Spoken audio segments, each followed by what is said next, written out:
بسم اللہ الرحمن الرحیم الحمدللہ رب العالمین الصلاۃ والسلام علی سید الانبیاء والمرسلین۔ کچھ روز قبل ہم نے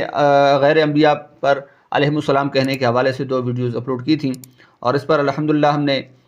واضح طور پر دلائل پیش کر دیے فتاوی رضویہ شریف سے بھی، دیگر کتب سے، اور جتنے بھی اعتراضات تھے معترضین کے الحمدللہ وہ بھی ہم نے عرض کر دیے جتنے بھی وہ بنتے تھے،